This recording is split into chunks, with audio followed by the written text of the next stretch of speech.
Hi, my name is Umberto Mucci and this is We the ItaliaNews, a weekly podcast about Italy. Today is Thursday, May 4, 2023. Dear friends, this podcast began on March 11, 2020, more than 3 years ago, the day after the first Italian lockdown. Here in Italy, we were locked in our houses, but in that day in the United States, there were no protections and threats yet, although probably the coronavirus was already circulating. Prompted by many requests forced into lockdown, I decided to turn on the webcam and began to tell you about this incredible, unthinkable, hallucinating reality we were living, in the hope that it would not happen to you too. Who wrote me in great numbers always ask me the same thing, but are you really locked in the house? Yes, we were locked in our houses and stayed there for months. Then it happened to you too. After months, from daily, We the ItaliaNews became then bi-weekly on Mondays and Thursdays. In the meantime, this podcast had turned into a kind of newscast, where I tried not to bore you but to tell you news that I hoped would be interesting about our beloved country, Italy.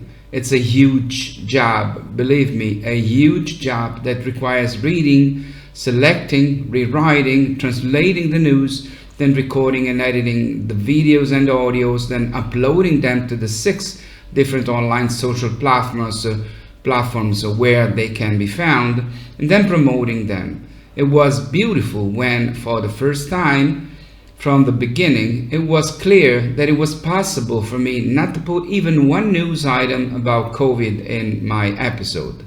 It meant that we were coming out of COVID, and we came out of it.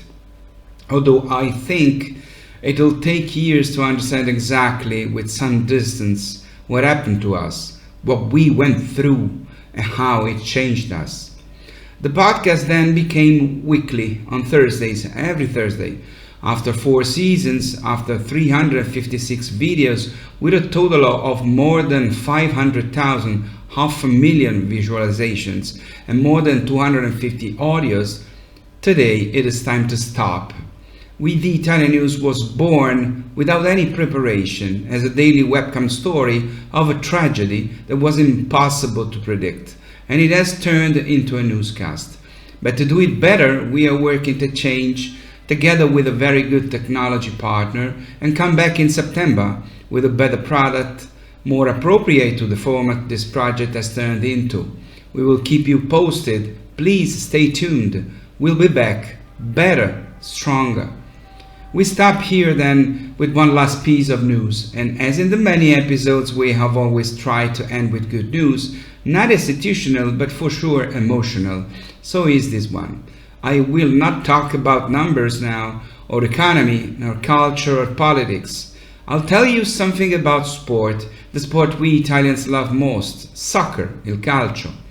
After 33 years, the most incredible city in Italy and in the world, the one that in my opinion is the last hope of humanity, Napoli, is celebrating, and boy do they know how to celebrate. Nobody does it better. Today or Sunday at the latest, Napoli will win the Scudetto, the Italian soccer championship, for the 3rd time in its history, 33 years after the 2nd Scudetto. The city and its wonderful people have been celebrating for days already, despite the fact that superstition is one of the best known Neapolitan folk traditions.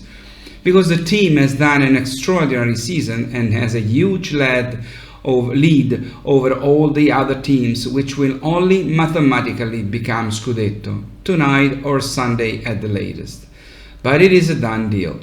I actually root for another team, the one which won the Scudetto last year, but I am delighted that Napoli will win the championship, which they deserved 100%. They did a wonderful season. I hope the celebrations are huge. I hope they're happy, and I hope that no one gets hurt. Sometimes Neapolitan people exceed in their celebrations. Let's hope that nothing bad happens. But to see the happiness in my Neapolitan friends is for me a beautiful satisfaction, and I am so happy for them. Dear Italian American friends, among whom many have their origins right in Naples, in Napoli, thank you. Thank you for watching or listening to so many episodes of We the ItaliaNews.